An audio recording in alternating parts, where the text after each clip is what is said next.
Selamat sore Bang Riza nih, apa kabar? Alhamdulillah, baik Bang Ya, Fian. Apa salam kabar juga? ya baik juga, salam sehat untuk kita ya. Iya, betul Di Bang. tengah masa pandemi ini kita masih bisa dalam kesempatan ini kita ngobrol-ngobrol untuk membahas satu topik yang mungkin masih belum banyak yang membahas topik yang kita akan bahas di kesempatan kali ini ya Bang. Insya Oke, Allah, mudah-mudahan iya. berguna juga. Iya. Jadi untuk mungkin teman-teman pecinta sepak bola di Sulawesi Utara, khususnya para pendukung Sulut United, di kesempatan kali ini saya Vian bersama dengan narasumber yang tentunya sangat berkompeten untuk bisa membahas satu topik yang mungkin masih sedikit orang membahas topik ini, yaitu tentang em, apa dan fungsi dan kinerja dari NDRC. Nah mungkin juga masih banyak dari rekan-rekan semua yang belum pernah dengar bahkan apa itu NDRC sebenarnya. Dan bersama saya saat ini sudah ada Bang Muhammad Rizal Faida. Nah, Bang Muhammad Rizal Faida ini adalah arbiter yang ada di NDRC. Selain itu juga Bang Riza ini juga adalah legal dari Asosiasi Pemain Profesional Indonesia atau API, dan juga adalah salah satu dosen di Fakultas Hukum Universitas Indonesia ya Bang? Ya, Oke. dosen tamu ya. Oh iya. Bukan dosen tetap atau dosen yang tercatat di sana. Jadi Oke, siap kadang-kadang Bang. kita memberikan untuk mata kuliah tertentu, khususnya terkait dengan hukum olahraga. Oke. Ya, jadi memang masih sedikit ya kita mendengar atau membahas tentang bagaimana hukum olahraga itu secara umum dan mungkin lebih khusus dengan NDRC ini. Dan mungkin Betul. langsung tanpa berlama-lama lagi, mungkin pertanyaan nih pertama nih Bang. Betul. Apa sih, boleh jelaskan nggak Bang, apa yang dimaksud dengan NDRC ini? Nah, dan latar belakang berdirinya NDRC ini serta tugas fungsinya dalam persepak bolaan Indonesia, Bang.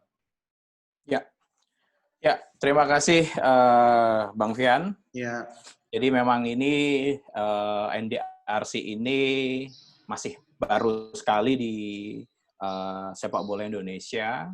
Sebenarnya ini adalah sebuah proyek atau sebuah semacam proyek percontohan dari ya, FIFA kepada Indonesia untuk dibuat sebuah lembaga penyelesaian sengketa sepak bola khusus untuk pemain-pemain atau pemain-pemain domestik. Tapi memang tidak menutup kemungkinan kalau pemain asing yang bermain di Indonesia juga bisa menggunakannya. Gitu kan. Nah, Indonesia itu sebagai salah satu pilot project FIFA ya bersama saat itu dengan Costa Rica dan Malaysia. Jadi termasuk 3 negara yang diberikan kesempatan oleh FIFA untuk pertama kali membuat NDRC. Nah, NDRC itu adalah National Dispute Resolution Chamber atau Badan Peradilan Arbitrase Nasional di bidang olahraga sepak bola ya di Indonesia yang mempunyai kompetensi untuk menyelesaikan sengketa ya khusus untuk sepak bola di Indonesia. Gitu ya. Jadi NDRC ini kalau di latar belakangnya itu adalah jadi dulu dari semenjak ada berdirinya APPI gitu kan, APPI itu banyak sekali menerima permasalahan, menerima masalah-masalah, menerima laporan-laporan terkait dengan tunggakan gaji pada umumnya gitu ya. Mungkin Abang tahulah di kurun waktu 2011, 2012 dan seterusnya sampai mungkin 2015, 2016 itu luar biasa sekali permasalahan yang terjadi dengan persepak bola Indonesia. Nah, dalam proses itu kami waktu itu selaku legalnya PPI kan kemudian mengkaji lah, selain menerima dan mengadvokasi para pemain, kami juga mengkaji dan kemudian mencari sebab ini kenapa kok bisa banyak sekali masalah seperti ini gitu kan. Nah, salah satunya sebenarnya adalah kita melihat bahwa penyelesaian sengketa khususnya di bidang sepak bola ini belum ada kepastian atau belum ada kepastian hukum. Dalam arti kontrak-kontrak pemain itu proses penyelesaian sengketanya masih beragam. Ada yang ke BAKI atau Badan Arbitrase Keolahragaan Indonesia, ada yang ke BAORI, Badan Arbitrase Olahraga Indonesia, ada yang ke PHI, Pengadilan Hubungan Industrial, ada yang ke KOI, ada yang ke BANI, ada yang ke Pengadilan Negeri, ada bahkan yang ke KONI daerah, gitu ya, atau dinas olahraga daerah. Nah, ketidakpastian itu yang menurut kami menjadi salah satu juga kaitannya dengan kenapa masalah ini muncul dan banyak sekali timbul, gitu ya, terlepas dari hal-hal lainnya, gitu. Salah satunya itu. Nah, berangkat dari itu kemudian kami juga mengusulkan kepada FIFA maupun FIFPro sebagai induk kami, sebagai induknya APPI ya, untuk kemudian ayo dong di Indonesia udah saatnya nih kita bikin NDRC gitu loh. Supaya apa? Supaya juga penyelesaiannya cepat, mudah, sederhana, gratis atau biaya ringan. Karena kalau di tempat-tempat lain-lain itu mau ke Baki, mau ke Baori itu atau mau ke pengadilan manapun itu prosesnya lama, udah gitu mahal. Padahal ini kan kita kaitannya dengan penyelesaian sengketa yang mungkin ya kasusnya pemain belum digaji misalkan, salah satu contohnya. Gitu loh. Nah, itu yang kemudian menjadi landasan kita. Kalau pemain asing sih enak. Kalau pemain asing dia bisa menyelesaikan kasus tunggakan gajinya ke DRC ada namanya atau Dispute Resolution Chamber gitu ya, FIFA. Tapi kalau pemain dalam negeri, pemain yang bermain di kompetisi domestik itu nggak bisa menggunakan DRC. Sehingga berangkat dari itu, di mana di dalam aturan FIFA sendiri sebenarnya ada di circular letter nomor 1171 FIFA itu disebutkan gitu loh bahwa dimungkinkan ada lembaga yang namanya National Dispute Resolution Chamber gitu ya. Jadi penyelesaian untuk sebagai tempat penyelesaian sengketa ya, lembaga arbitrase untuk menyelesaikan sengketa khusus sepak bola yang kompetensinya itu untuk pemain-pemain domestik setempat. Jadi gampangannya istilahnya kalau pemain-pemain luar negeri bermain di suatu negara dia bisa langsung ke DRC, tapi pemain-pemain domestiknya ini belum punya tempat di mana baiknya gitu. Nah, sebenarnya FIFA sudah memberikan itu. Ada tuh DRC FIFA. Nah, NDRC ya, NDRC itu nasional. Jadi masing-masing kepada negara diberikan. Nah, pada saat itu kenapa kok Indonesia belum ada segala macam? Nah, ini nanti kaitannya karena komposisi NDRC itu nanti di ini itu harus ada perwakilan pemain, harus ada atau perwakilan dari asosiasi pemain, harus ada perwakilan dari klub dan dari federasi.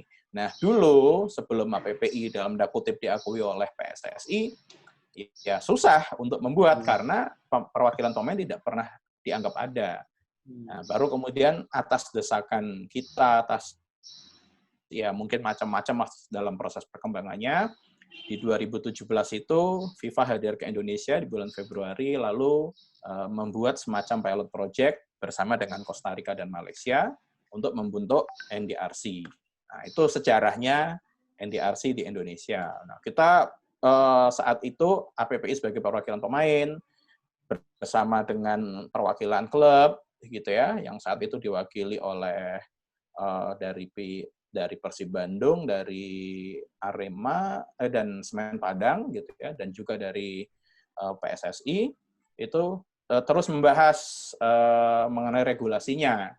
Itu dari 2017 kita selesai di 2018 awal, digodok, ada korespondensi dengan FIFA, dan akhirnya di bulan Juli 2019 baru kemudian di launching ada yang namanya NDRC secara resmi di Indonesia sebagai pilot project FIFA. Ya itulah sejarah terbentuknya NDRC gitu. Jadi NDRC ini adalah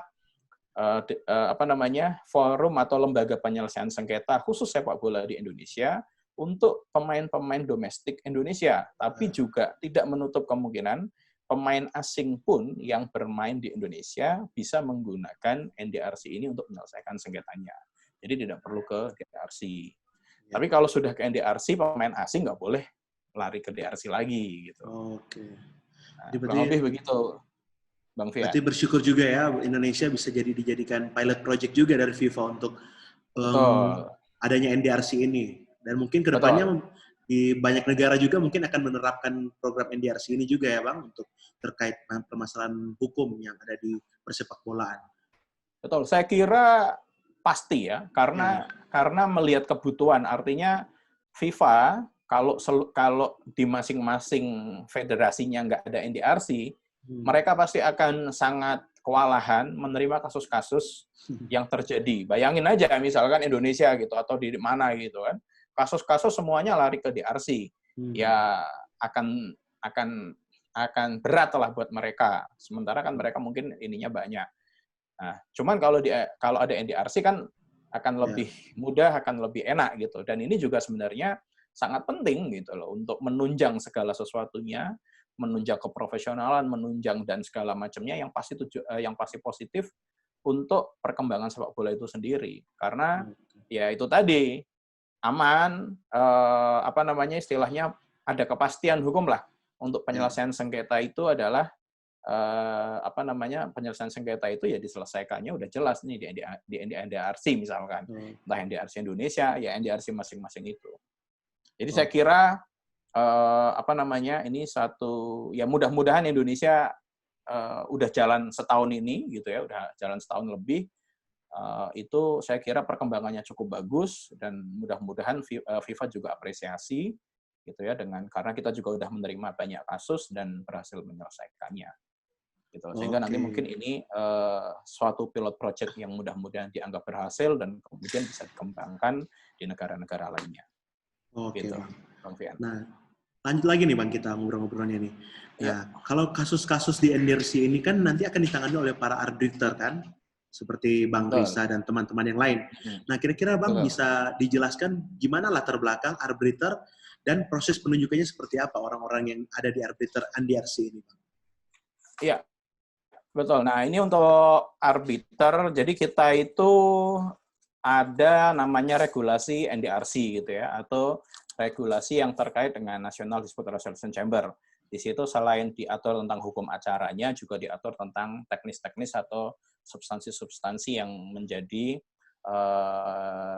pokok persoalan atau masalah terkait dengan NDRC. Nah, termasuk tadi misalkan arbiter itu ada diatur ya. Kalau kita berangkat jadi pedoman kita tetap di FIFA letter tadi ya, di circular letternya FIFA 1171 ya, di situ diatur juga tentang regulasi NDRC. Nah, di situ juga disebutkan bahwa arbiter itu terdiri dari satu perwakilan pemain. Ya, dalam hal ini perwakilan pemain yang diakui adalah APPI atau dari asosiasi pemain, yaitu dari APPI. Nah, lalu unsur keduanya dari perwakilan klub.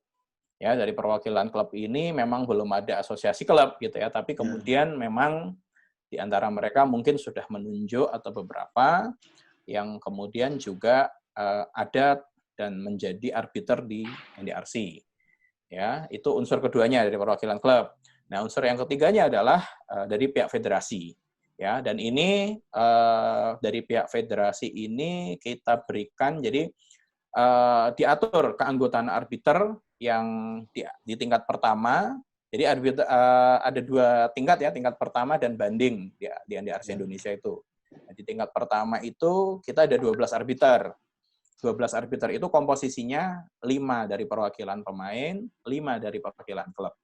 Dari 5 ini, untuk awal ini, gitu ya, 2 masing-masing bisa dari perwakilan pemain APPI dalam hal ini. Ya, makanya saya termasuk meskipun APPI aktif, juga bisa masuk sebagai salah satu arbiter.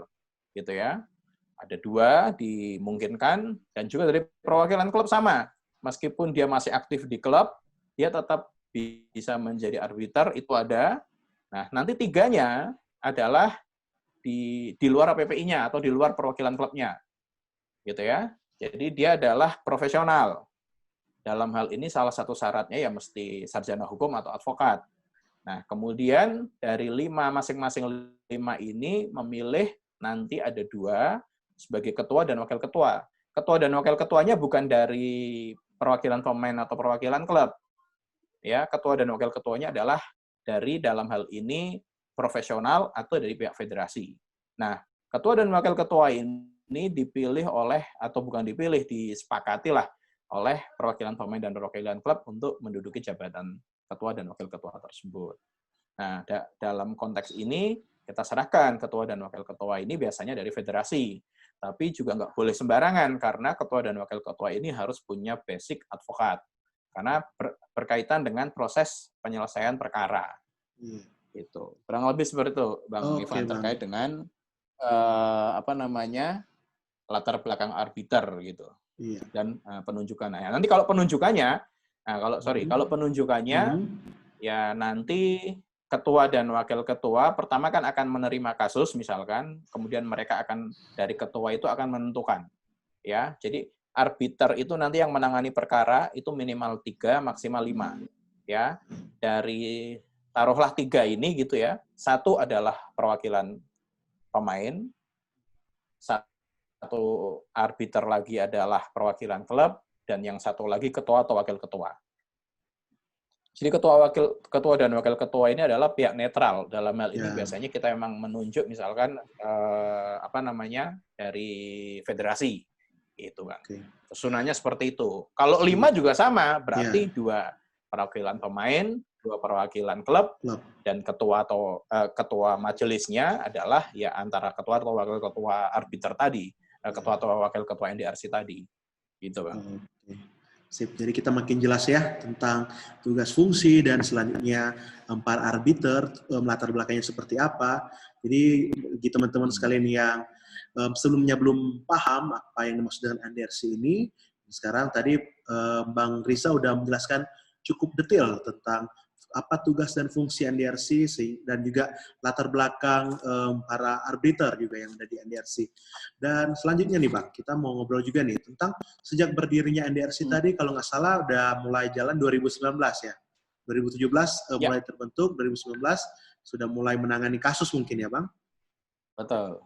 Nah, kira-kira nih Bang, udah berapa kasus yang udah ditangani oleh NDRC dan kasus-kasus apa aja nih yang sering timbul nih dan ditangani oleh NDRC ini, Bang? Ya, sebelum sampai ke sana supaya jelas juga jurisdiksinya NDRC itu adalah dia menangani atau setiap sengketa yang terjadi ya di Indonesia ya antara klub sepak bola dengan pemain ya kan terkait dengan kontrak gitu kan. Nah, nanti juga ada terkait dengan kompensasi latihan atau training compensation ya dan juga kontribusi solidaritas atau solidarity mechanism bersama klub sepak bola. Jadi di sini para pihaknya itu adalah pemain.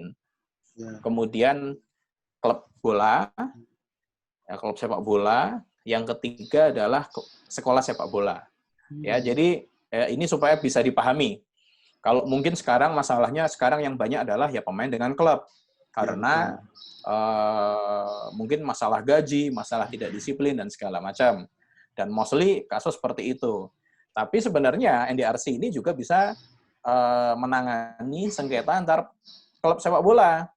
Ya, mungkin kalau kita lihat contoh di luar sudah banyak lah terkait dengan sengketa status pemain misalkan, terkait dengan pemain yang ini. Nah, itu bisa.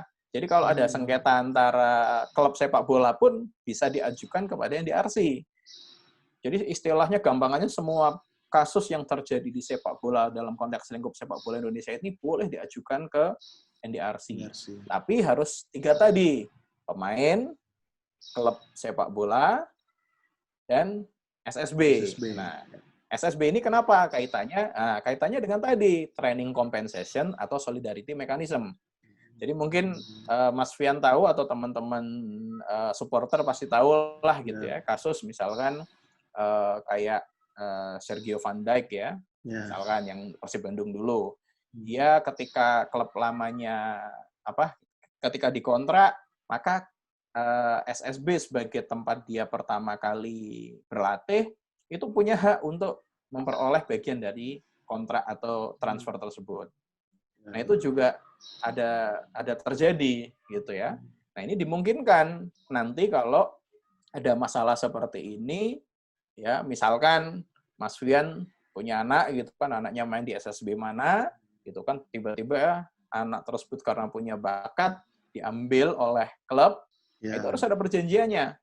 Nah, nanti kalau klub kemudian ditransfer misalkan oleh klub mana dengan nilai tertentu, itu juga SSB tadi punya hak. Nah, ini nanti kalau SSB ini tidak dibayar, dia punya hak untuk mengajukan tuntutan. Nah, itu juga diselesaikan oleh NDRC. Nah, makanya ini NDRC itu selain menyelesaikan sengketa dan perkara tadi, itu juga sebenarnya mendorong dalam hal ini federasi, ya, baik melalui PSSI sebagai pusat maupun Asprof maupun Askap gitu ya, untuk memperbaiki sistem administrasi, memperbaiki dokumentasi terkait dengan keberadaan SSB ini. Karena ini luar biasa potensinya, kan sayang. Kita tahu lah SSB di tiap desa itu mungkin ada dan segala macam. Tapi kita harus register, kita harus harus istilahnya dibina lah. Jadi SSB mana yang kemudian memenuhi syarat dan sehingga secara administratif bisa kemudian entah nanti menjadi anggota Askop, Asprof atau apa segala macam, sehingga nanti ketika ada pemain bagus segala macam, dia punya hak untuk ke sana. Nah, itu yang juga supaya kita juga tahu bahwa NDRC itu tidak hanya ribut soal pemain dan klub nuntut gaji, enggak gitu loh, tapi ada juga tentang training compensation atau juga tentang solidarity mechanism tadi. Nah, tapi kalau kembali ke pertanyaan awal tadi, sudah ada berapa kasus? Saat ini sampai dengan sekarang sudah ada 60 kasus. Ya, jadi hampir setahun ini udah ada 60 kasus. Dan memang kebanyakan kasusnya adalah kasus tuntutan gaji. Nah, gitu ya, jadi tuntutan gaji, ada gaji yang belum dibayar, gaji terlambat, ya apalagi kemarin soal ada COVID, Perpres SK PSSI ini juga banyak sekali gugatan karena ada pemain yang nggak setuju, ada apa segala macam gitu ya. Akhirnya diputuskan. Nah, itu kita ada 60. Mostly kalau dilihat presentasinya yang ngajuin semua pemain. Ya. 60 ini 100% yang ngajuin pemain. Nah, kalau ditanya yang menang yang mana segala macam misalkan ya karena didukung fakta-fakta dan bukti-bukti yang konkret yang nyata, memang mostly dari 60 ini 59 itu memenangkan pemain, 1 memenangkan klub, tapi sedang proses pending. Oke. Nah, gitu, lanjut Bang, lagi nih, Bang. Ya, silakan. Nah, kalau tadi kita udah bahas tentang kasus-kasus nih, Bang. Nah, dalam permasalahan atau sengketa kontrak antara klub dan pemain nih, Bang, apakah apabila sudah ditangani oleh NDRC, tidak bisa ditangani oleh peradilan umum atau pengadilan hubungan industri? Gimana tuh, Bang? Ya, betul. Ini tadi yang saya sampaikan di awal gitu ya. Jadi NDRC ini adalah kita mau jadikan sebagai memang pusat penyelesaiannya, gitu ya. Jadi latar belakang NDRC ini kan supaya ada kepastian hukum bagi pemain, klub, dan SSB kalau ada masalah selesaikannya di NDRC. Jadi tidak kemana-mana. Artinya apa? Artinya ya kita jangan sampai kayak yang sebelumnya ada di kontrak ngomong ke PHI, di kontrak ngomong ke pengadilan umum, di kontrak ngomong ke Baki misalkan, enggak. Kita nanti melalui standar player kontrak, karena dalam proses NDRC itu juga kita bikin yang namanya standar player kontrak dengan perwakilan pemain dan juga bersama pihak PSSI, itu kita sudah sampaikan bahwa kita sudah buat SPC, dan SPC ini nanti dalam tanda kutip wajib lah ya diikuti oleh klub, standar minimumnya untuk diberikan kepada pemain sebagai kontrak standar. Nah, dalam kontrak standar itu nanti ada klausul arbitrasenya.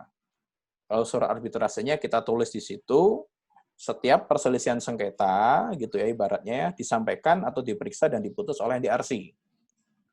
Jadi memang tujuannya untuk itu, supaya ya jangan sampai kasus ini kemana-mana. Kan kita tahu selama ini istilahnya kita alergi, kalau zaman dulu kan alergi. Nggak boleh sengketa sepak bola itu dibawa ke hukum negara dan segala macam gitu ya.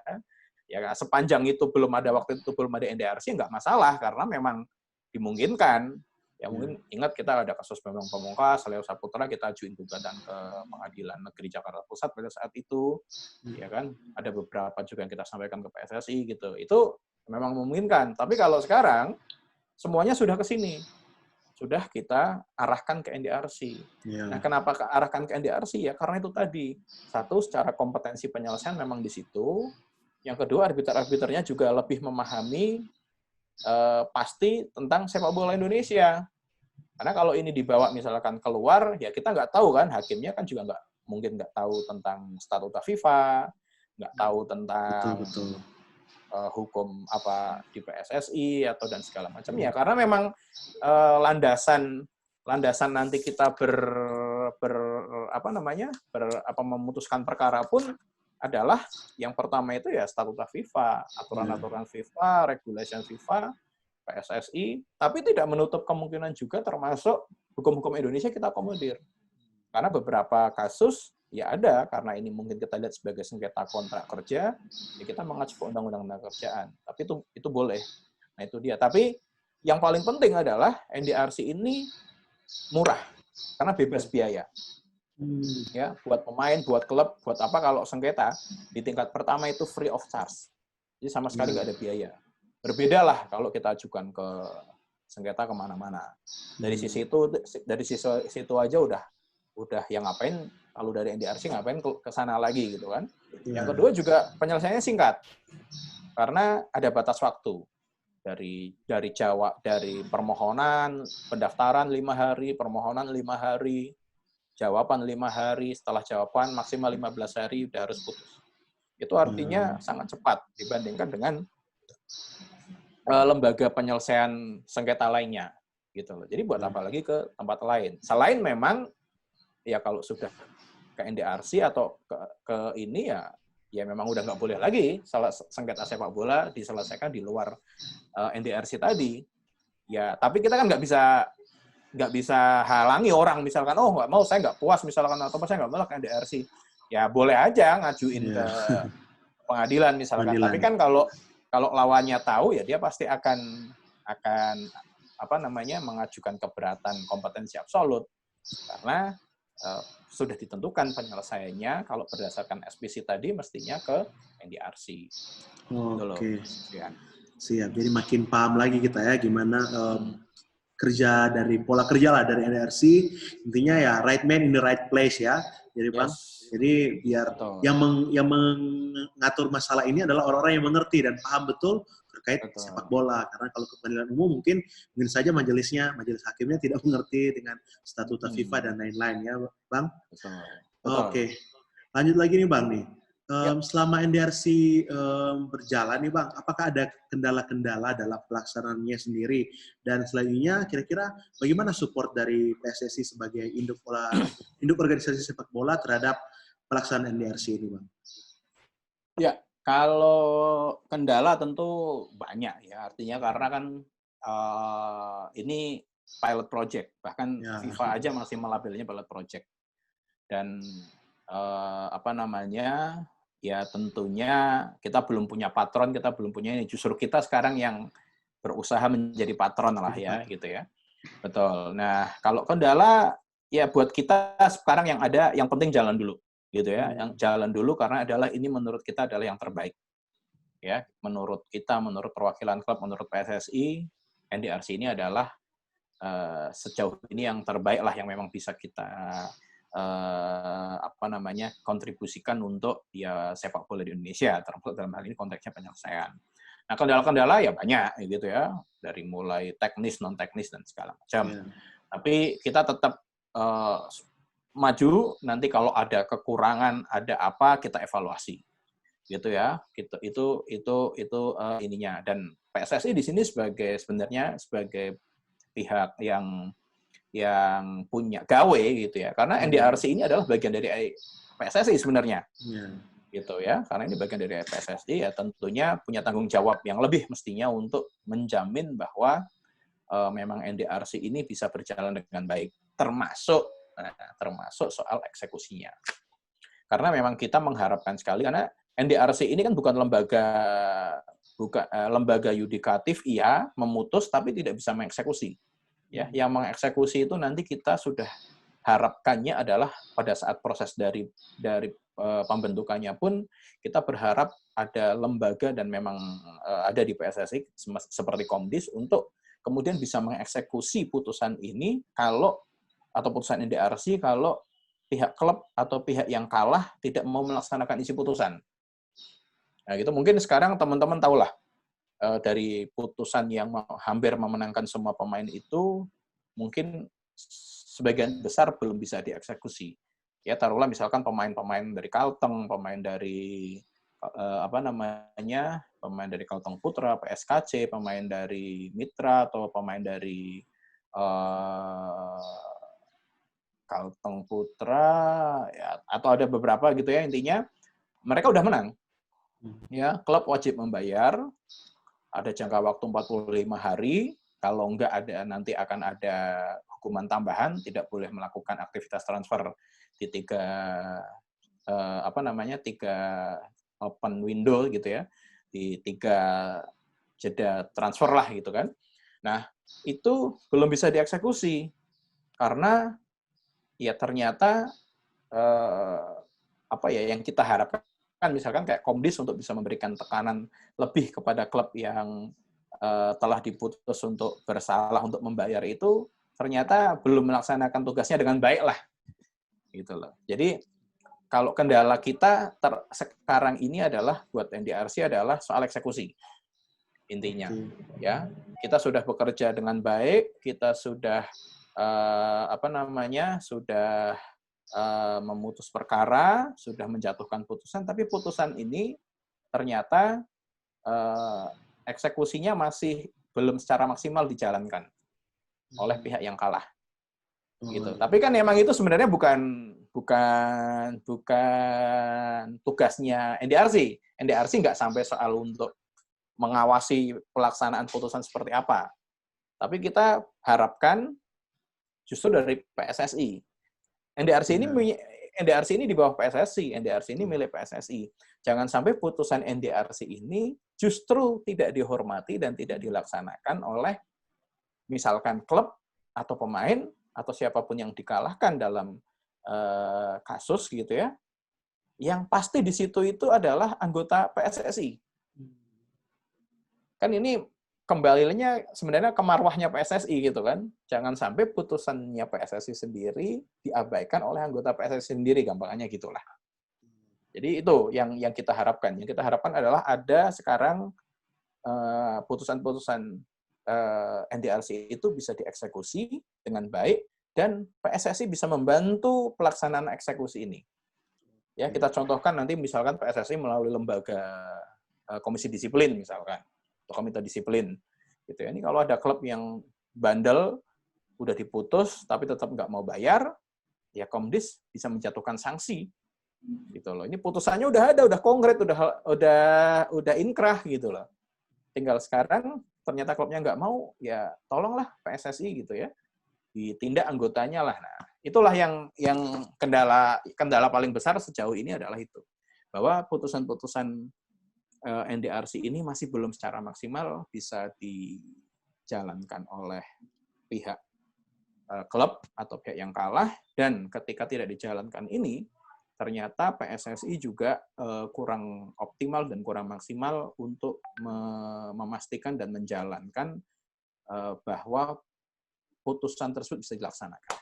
Nah, jadi kita minta supaya PSSI bisa membantu di situ. Siap. Gitu. Nah, mungkin lanjut lagi nih Bang. Mungkin lebih teknis lagi nih Bang. Kira-kira gimana nih cara suatu pihak nih, baik kayak klub atau pemain atau pihak terkait lainnya untuk mengajukan suatu klaim ke NDRC nih Bang? Ya, itu juga sudah ada diatur di regulasi NDRC-nya gitu ya. Di situ disampaikan bahwa ya pertama nanti mengajukan pendaftaran, ya diinikan bahwa prinsipnya NDRC itu memeriksa tanpa hadirnya para pihak. Jadi kita nggak perlu untuk sampai memanggil para pihak. Tapi bisa saja jika diperlukan atau jika memang kondisinya atau kasusnya memerlukan untuk kita mengkonfrontir atau memanggil para pihak. Itu tetap dimungkinkan. Tapi prinsipnya penyelesaiannya adalah tanpa tatap muka lah gitu. Jadi dari nanti permohonan, jawaban, pemeriksaan bukti-bukti semua dilakukan secara daring dan diputus juga secara ini gitu ya. Jadi tanpa hadirnya para pihak. Prinsipnya seperti itu. Tapi jika dimungkinkan atau jika memang memungkinkan atau sengketa ini memerlukan kehadiran para pihak, itu juga dimungkinkan. Gitu. Dan sebelum pandemi biasanya para arbiter ya ketika memutus bermusyawarah secara langsung, ketemu tatap muka, gitu. Cuman setelah pandemi ya kita lewat Zoom, lewat ini segala macam mengambil putusannya. Itu satu prinsipnya. Yang kedua, kalau teknis ininya adalah pendaftarannya diajukan secara tertulis. Ya, diajukan secara tertulis kepada NDRC, istilahnya nanti dibikin ada 5 rangkap gitu ya. Itu nanti ada di pasal 18 terkait dengan teknis. Nah, nanti saya bacakan ya, misalkan pendaftaran gitu ya. Nah, permohonan gitu ya. Ini di pasal 18 disampaikan di situ, setiap pihak yang bermaksud menyampaikan suatu sengketa itu harus mengajukan secara tertulis. Jadi permohonan itu diajukan secara tertulis, yang nanti mencantumkan identitas, nanti ada formulirnya, keterangan dan segala macam. Itu nanti disampaikan dalam 5 rangkap atau 5 salinan, 7 atau 1 untuk sekretariat, 3 untuk majelis arbitrase dan 1 untuk pihak termohon. Nah, nanti itu didaftarkan. Nah, ini tadi nanti kaitannya dengan jangka waktu. Ini yang kita istilahnya yang memang kita sangat concern adalah supaya kasus ini bisa cepat diselesaikan. Ya, jadi nanti ketika ada proses pendaftaran, permohonan masuk, gitu ya. Permohonan ini tadi bisa diajukan oleh pemain, oleh klub, atau oleh SSB. 3 pihak tadi yang punya legal standing untuk mengajukan permohonan. Nah, nanti dibuat secara tertulis, ketika salah satu dari 3 pihak ini mengajukan, itu nanti akan diperiksa oleh, setelah mengajukan permohonan, gitu ya, akan diperiksa oleh ketua dan wakil ketua untuk ditentukan apakah ini masuk sebagai sengketa yang yang diperiksa oleh NDRC atau tidak. Jadi ada kayak proses dismisalnya dulu. Ada proses pendahuluannya dulu yang dilakukan oleh ketua dan wakil ketua arbitrase. Gitu ya. Jadi begitu masuk nih misalkan pemain X gitu ya, mengajukan gugatan ke klub Y gitu. Nah, begitu diajukan, itu akan diperiksa dulu. Ini berkas atau permohonannya ada nggak, masuk nggak, atau bisa nggak diperiksa oleh NDRC Indonesia. Karena itu kaitannya macam-macam. Ada kaitannya dengan klausul kontrak yang harus diselesaikan di arbitrase, ada kaitannya dengan, ini masalahnya apa, gitu, dan segala macam. Jadi nanti mereka ex officio atas jabatannya akan memeriksa apakah sengketa ini, sengketa ini masuk atau bisa atau tidak diperiksa oleh NDRC Indonesia. Nah, itu dia punya waktu 5 hari. Ya, kalau dalam jangka waktu 5 hari diperiksa, ada yang perlu diperbaiki, maka akan dikembalikan kepada pemohon untuk diperbaiki. Ya, misalkan, ini nggak ada kontraknya, ini belum dilampirkan nih permohonannya kontraknya misalkan, itu akan dikembalikan dalam jangka waktu maksimal 5 hari. Nah, nanti para pihak pemohon diberikan waktu 5 hari untuk memperbaiki dan diajukan kembali. Gitu. Nah, ini penting. Nah, kalau dalam 5 hari memang tidak ada komentar lah istilahnya, atau proses tidak ada keterangan dari NDRC, berarti kasus lanjut. Nah, kasus lanjut ini nanti dari pihak sekretariat akan mengirimkan kepada termohon, ya, itu komplit permohonannya, bukti-buktinya. Gitu ya. Jadi ada kontrak, ada apa segala macam dikirim termohon. Nah, termohon punya hak untuk mengajukan jawaban. Jangka waktunya juga 5 hari. Gitu. Kalau lewat 5 hari, ya dianggap tidak menggunakan haknya. Nah, nanti jawaban ini tentunya nanti dilampirkan juga dilampirkan juga bukti-buktinya, sama seperti tadi ketika pemohon mengajukan permohonan, selain diajukan permohonan, dia juga diajukan bukti-buktinya, gitu kan? Nah, nanti dari jangka waktu jawaban itu, dari setelah jawaban disampaikan, itu majelis arbiter punya waktu maksimal 15 hari untuk memutus. Nah, ini penting gitu ya, jangka waktu ini kita upayakan sesingkat mungkin. Karena kita pengen memang penyelesaian sengketa-sengketa sepak bola itu bisa cepat selesai dilaksanakan. Gitu ya. Jadi kalau kita hitung misalkan dari mulai pendaftaran, misalkan permohonan 5 hari, jawaban 5 hari, itu plus putusan maksimal 15 hari. Jadi cuma 25 hari kerja, atau bahkan bisa kurang, karena biasanya kita nggak ambil yang maksimal. Nah, ini yang salah satu kelebihan juga gitu ya. Selain tadi the right man in the right place gitu ya, diputus oleh orang-orang yang memang berkompeten untuk di bidang sepak bola. Ini juga dan gratis gitu ya di tingkat pertama. Ini juga waktunya cepat. Karena bayangkan, nggak nyampe 1 bulan kasus sudah akan selesai. Sudah harus selesai secara hukum. Ya, dan tentunya ini dibanding lembaga-lembaga penyelesaian sengketa lainnya jauh sangat lebih cepat, dan itu memang salah satu tujuan NDRC. Jadi dalam jangka waktu yaitu maksimal 25 hari kerja sudah harus selesai kasusnya. Nah, gambarannya seperti itu, Mas Fian, untuk proses di NDRC. Nah, itu nanti bisa di-download itu soal aturan atau regulasi National Dispute Resolution Chamber-nya itu di PSSI mestinya udah ada juga. Oke, jadi udah bisa download ya itu, Bang? Iya, itu nanti ada, itu udah umum, itu udah bisa berlaku. Diakses siapa aja ya? Betul, format arbitrase gitu kan, diatur nanti permohonannya harus seperti apa, jawabannya seperti apa, atau bahkan tadi kata yang Mas Fian ini kan, misalkan penentuan arbitrasenya seperti apa, komposisinya seperti apa, kualifikasi arbiter kayak apa gitu ya, itu ada semua nanti di situ komplit. Sip, Bang. Nih, Bang Rizal, untuk pertanyaan terakhir nih, Bang. Kira-kira dengan hadirnya NDRC ini, Bang, apa kira-kira harapan ke depannya untuk ekosistem persepak bolaan di Indonesia nih, Bang? Ya, tentunya kita berharap ya secara globalnya adalah memaksa ya. Jadi NDRC ini konteksnya adalah kita berharap dengan adanya NDRC ini semua pihak, semua stakeholder bersifat atau menjadi lebih profesional. Gitu ya. Jadi tidak hanya klub, tidak hanya pemain, tapi juga PSSI-nya dan PT Liganya. Ya, semua harus profesional.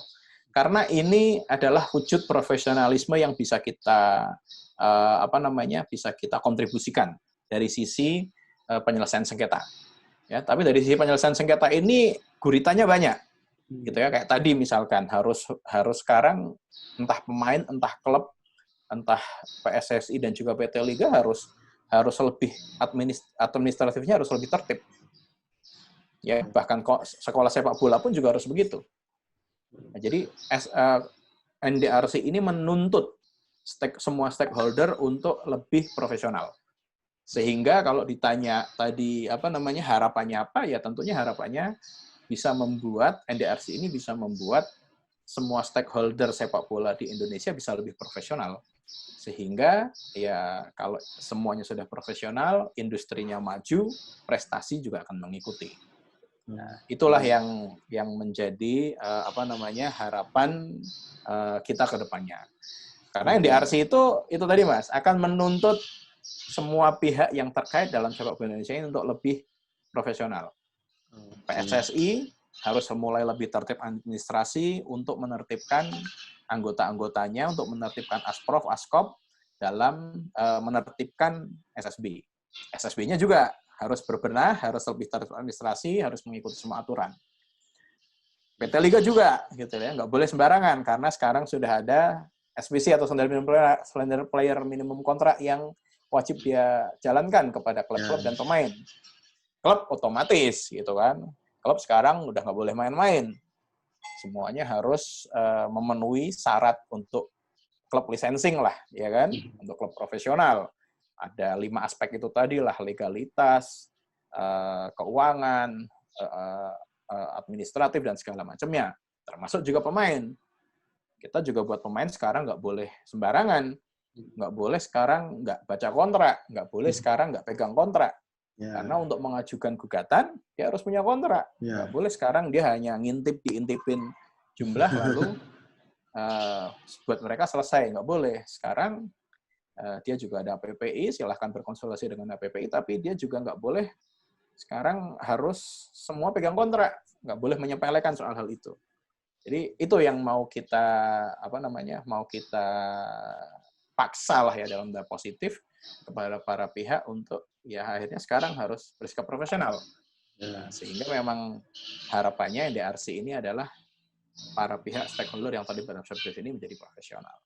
Oke. Itu kira-kira, Mas Fian. Siap, Bang. Makasih banyak, Bang Risa untuk waktunya di sore hari ini. Kita udah banyak sekali belajar dan kita juga berharap Sulut United bisa menjadi profesional seperti yang Abang harapkan. Jadi semua ekosistem sepak bola di Indonesia semakin profesional. Dengan hadirnya NDRC ini juga sangat membantu baik pemain, klub maupun SSB seperti yang Bang Risa telah jelaskan tadi. Sekali lagi terima kasih banyak, Bang, waktu dan kesempatannya, ilmunya yang sudah dibagi, informasinya yang sangat luar biasa. Semoga sangat berguna untuk semua pecinta sepak bola di Sulawesi Utara dan juga di Indonesia pada umumnya terkait apa itu NDRC yang saat ini sudah ada di persepak bolaan yang ada di Indonesia. Selamat sore, Bang. Terima kasih waktunya. Sampai jumpa lagi. Sukses terus untuk NDRC. Maju terus sepak bola Indonesia.